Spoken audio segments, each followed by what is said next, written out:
Sahabat Dai, selamat datang di Pocket Forest Kebun Kumara SQP.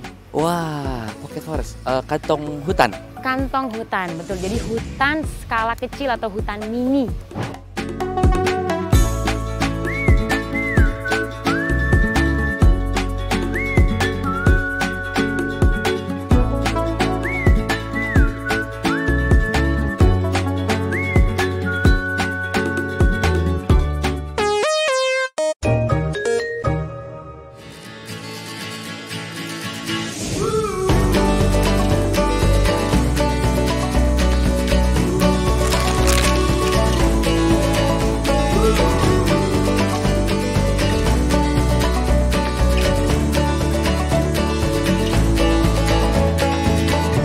Selamat pagi sahabat Daai, kita sudah sampai di Scientia Park. Nah, kita mau janjian sama Kak Soraya Cassandra.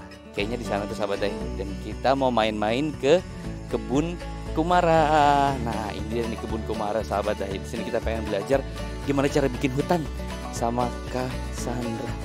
Kita kesana dulu. Halo, selamat pagi Cassandra. Apa kabar? Baik, apa kabar? Wah, senang banget sampai di Kebun Kumara. Ini kebun kedua. Betul, ini headquarter Kebun Kumara yang kedua. Yang pertama dulu di Ciputat, sekarang kita di Gading Serpong. Wah, keren banget tempatnya.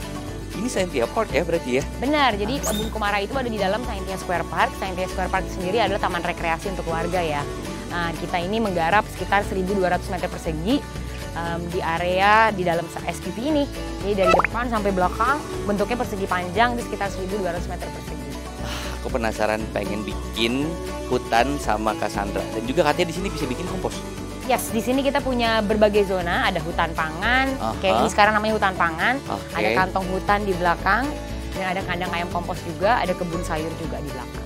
Oke, let's go kita lihat. Boleh ya, sahabat Daai diajak ke sana ya? Oke. Yuk. Ya, let's go.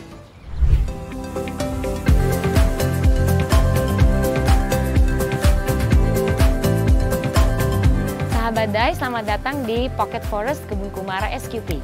Wah, Pocket Forest, kantong hutan. Kantong hutan, betul. Jadi hutan skala kecil atau hutan mini. Konsepnya seperti apa, Kak? Oke, jadi kalau kantong hutan itu sendiri terinspirasi dari pendekatan yang dipelopori oleh botanis Jepang bernama Akira Miyawaki.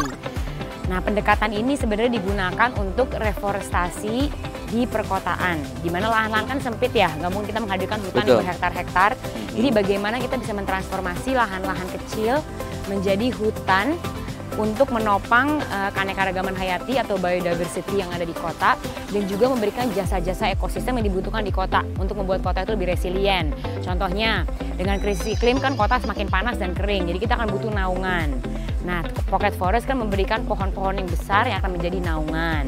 Sekarang ada polusi udara, kita butuh bantuan untuk purifikasi. Nah, itu juga pohon-pohon ini membantu. Yang membantu untuk itu gitu proses ya? Proses itu. Juga penangkapan air hujan yang mencegah banjir dan erosi gitu kan. Dan suplai air tanah. Dan suplai air tanah. Jadi si hutan ini akan memberikan jasa-jasa yang layaknya sebuah hutan tapi untuk kota.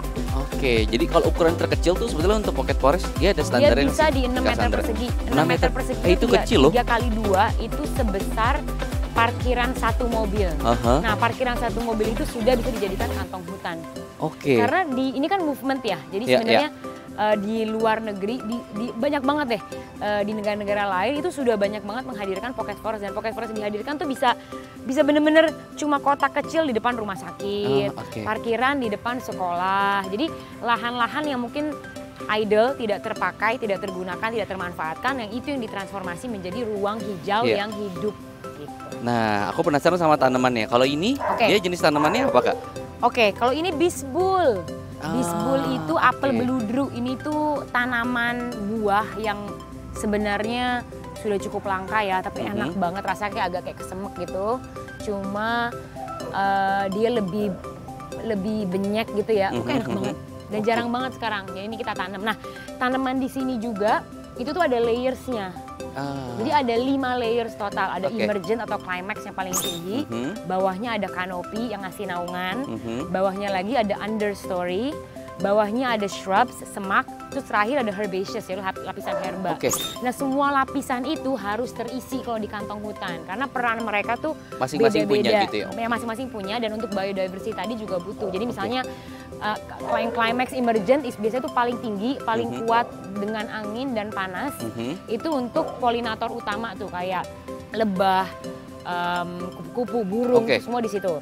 Kalau kanopi, naungan itu biasanya yang paling itu habitat utama untuk semua kehidupan karena itu naungan ya. Dan dia memberikan keteduhan untuk pohon-pohon di bawahnya. Pohon di bawahnya understory. Understory itu biasanya pohon-pohon buah, pohon-pohon yang flourish under a canopy, jadi nggak terlalu terik. Baru di bawahnya semak, baru di bawahnya herba. Jadi semua lapisan itu terisi karena semua lapisan itu punya biodiversity sendiri kan, punya kehidupan sendiri. Kalau ini kan Jakarta biasanya untuk perumahan gitu ya, sisa fasad itu kan ya nggak terlalu banyak lah ya. Mungkin ada yang 6x3 atau misalnya 6x5 gitu ya paling gede gitu. Iya. Itu dengan fasad seperti itu juga bisa, untuk kemudian dialihfungsikan menjadi pocket kantong forest. hutan, benar bisa. Jadi ini sebenarnya kita menghadirkan ini benar konservasi skala kecil ya. Jadi kita menghadirkan tanaman-tanaman yang berupa pohon dan ini harus pohon lokal. Jadi sahabat Daeng nggak usah pusing karena teman-teman di Kumara tuh sudah meriset apa aja yang harus ditanam. Jadi tinggal implementasi gitu. Iya benar dan bisa dicampur-campur gitu. Kalau kita kan milihnya rasa mala gitu, ulin. Kita milih trembesi. Ada banyak jenis pohon kanopi lain kan yang bisa dihadirkan gitu. Yang penting kita tahu kalau pohon ini tergolong sebagai kanopi, jadi dihadirkan di lapisan kanopi. Oke. Dan ini bukan kebun pertama gitu ya. Ini hutan pertama pocket yang dibikin atau ada lagi hutan pocket yang memang dibikin oleh teman-teman Kumara? Bukan, ini yang kedua sebenarnya kalau jadi kantong hutan ya, specifically pocket forest. Kita yang pertama itu di Universitas Prasetya Mulia BSD. Kurang lebih segini juga, sekitar ini kan sekitar 32 meter persegi, yang di Prasmul itu sekitar 30 meter persegi. Wah, lebih besar ya? Jadi lebih besar yang ini, sedikit sih tapi. Dan itu ya, sekarang itu usianya sudah 1 tahun yang di Prasetya Mulia. Kalau kulit yang di Peruri, itu termasuk? Betul, kalau Taman Kota Peruri kita menggunakan prinsip kantong hutan atau prinsip hutan. Tapi itu tidak kantong hutan per se karena bibitnya ada yang tanam dari gede-gede. Karena kan mau jadi taman kota ya Mas ya. Jadi kita menghadirkan pohon-pohon kayak pula yang udah gede-gede gitu, yang udah tinggi-tinggi karena kan butuh naungan yang cepat. Jadi kalau dari segi prinsip kantong hutannya nggak terinspirasi aja sih, tapi nggak plek-plekan sebagai kantong hutan karena udah gede-gede banget usia pohonnya. Oke, aku agak salah fokus sama meja ini. Oke, ini meja biliar ini atau? Bukan meja biliar. Dan ini sebenarnya belum selesai. Jadi nanti ini akan ada lapisan plastiknya, akan pakai plastik daur ulang. Jadi ini nggak akan keras seperti ini. Tapi meja ini adalah experimental bed. Jadi ini meja yang kita pakai untuk mengaduk tanah, untuk berkebun. Terutama karena kita punya program untuk elderly. Jadi buat teman-teman yang mungkin pakai kursi roda juga, atau teman-teman yang kalau berkebun jongkok itu kan pegel gitu, atau di bawah pegel, kita bisa berkebun sambil berdiri. Oke, jadi kalau meja gitu, untuk berkebun juga. Kita cobain gimana rasanya atau experience-nya. Boleh. Berkebun di sini. Oke, let's go sahabat.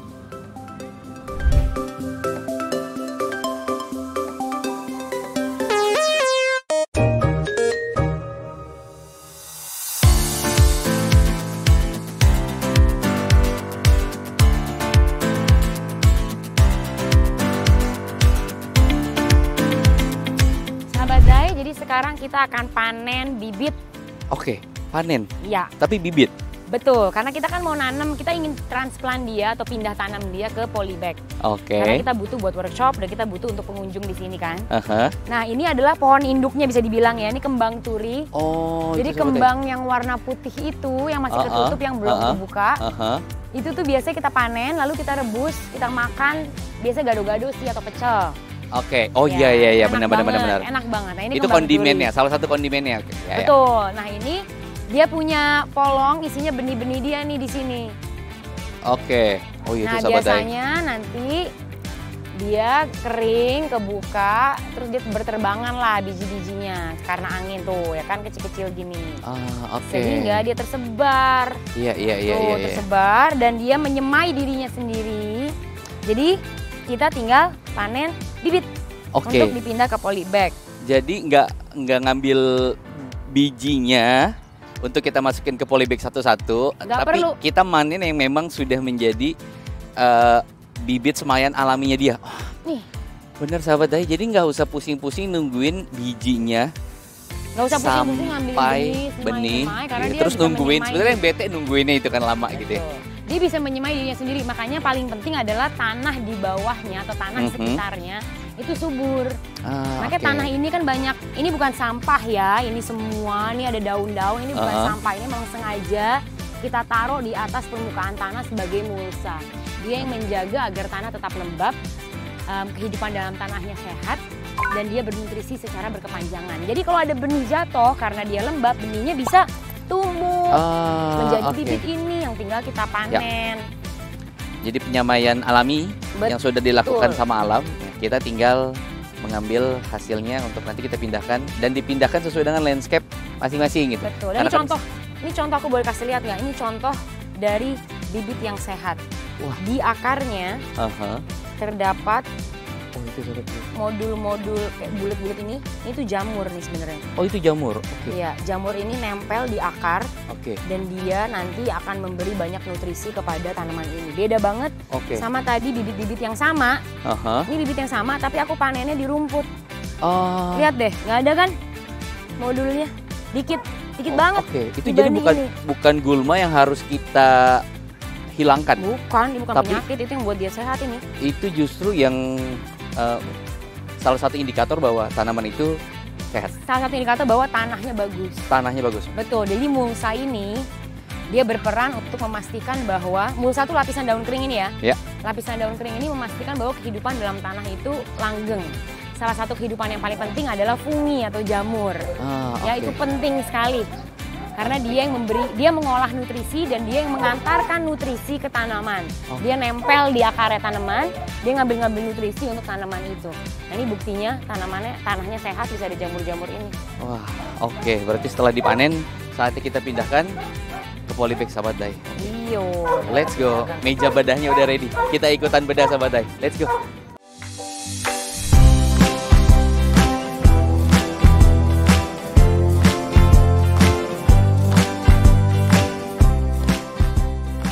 Sahabat Dai, ini adalah kandang ayam kompos Kebun Kumara.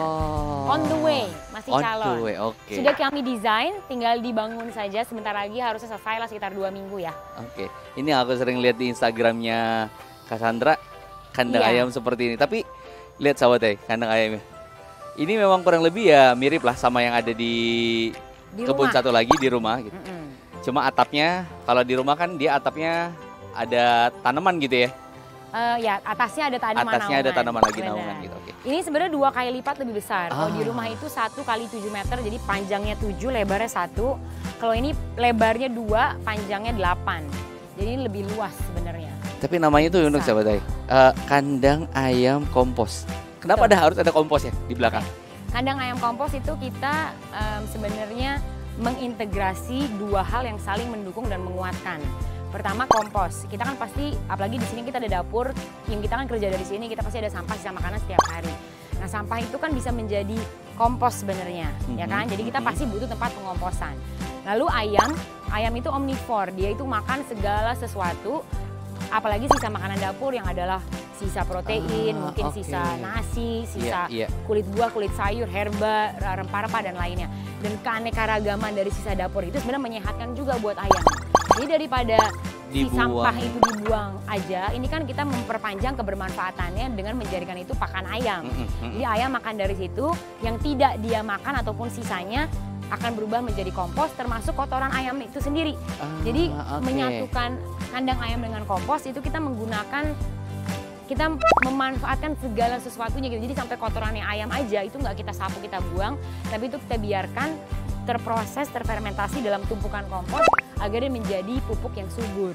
Karena kotoran unggas tuh bagus banget untuk jadi pupuk karena dia tinggi akan fosfor. Fosfor itulah kandungan yang membuat tanaman berbuah lebih lebat dan berbuah lebih bagus gitu, lebih besar, lebih manis, lebih bernutrisi gitu. Jadi kotorannya ayam itu sebenarnya berkah kalau kita bisa mengubahnya menjadi kompos. Nah, itu dalam konsep kandang ayam kompos ini semua hal itu bisa terrealisasikan gitu. Jadi tidak ada yang menjadi sampah, no waste gitu ya. Oke, dan itu kemudian komposnya digunakan untuk kebun. Yang kebunnya juga akan digunakan untuk kita konsumsi lagi hasil. Betul, jadi benar-benar siklus kebermanfaatan yang tidak terputus. Jadi apa yang kita tanam kita makan, sisanya balik ke sini, dari sini menjadi pupuk, pupuknya balik ke bedeng sayur dipanen buat dapur. Jadi semua berputar gitu.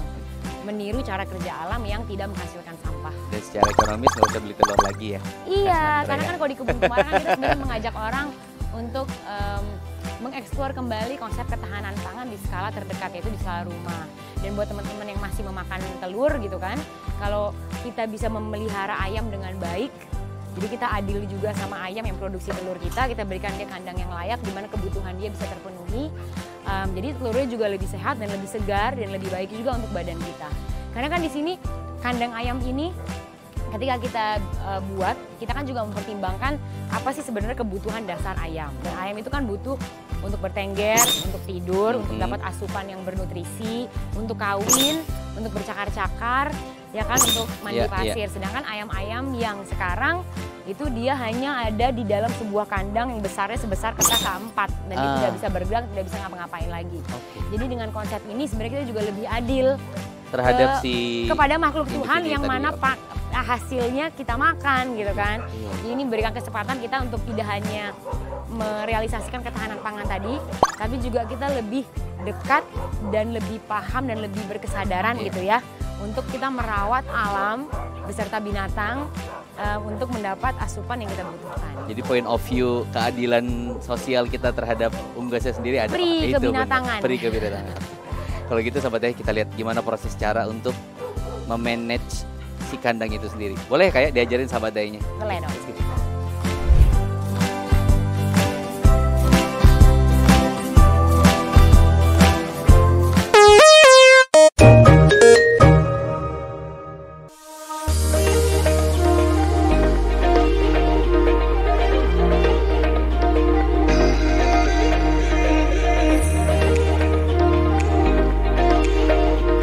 Sahabat Day, selamat datang di Rumah Kumara alias kantor kita sekaligus tempat kita melakukan beragam kegiatan di sini. Jadi kita punya satu program yang Garden Club yang tadi kita sempat cerita ya, untuk anak-anak usia 2-12 tahun, ya kan? Nah itu artinya toddler sih, anak-anak kecil, anak usia dini gitu kan. Jadi kita punya berbagai macam nature play activities juga buat mereka yang kita setup di sini. Oke. Gitu. Jadi nature play-nya itu dalam bentuk pilih-pilih benih gitu-gitu ya? Bener, jadi nature based sensory play. Jadi kita menggunakan bahan-bahan alam, jadi seperti benih, ranting. Jadi konsep-konsep kreativitas, permainan sensori, semua kita menggunakan bahan-bahan alami gitu sebagai medium belajarnya. Karena kegiatan kita kan dual ya, jadi ada satu yang tentunya di kebun, dia eksplorasi hutan pangan, dia petik bumbu dapur, dia petik tanaman obat, dia nanam-nanam di kebun, dia ngaduk tanah dan lainnya. Ada juga yang di indoor space, jadi ya untuk storytelling, untuk main-main sama teman-temannya, untuk berkenalan. Biasanya kita pakai area rumah atau kantor ini. Oke, dan mereka saat kesini itu biasa paling lama durasi berapa lama Kak? Kalau untuk Garden Club yang usia 2-12 itu 90 menit. Kalau sekolah-sekolah itu biasanya up to 2 hours, jadi bisa sampai 2 jam dia kegiatan sama kita.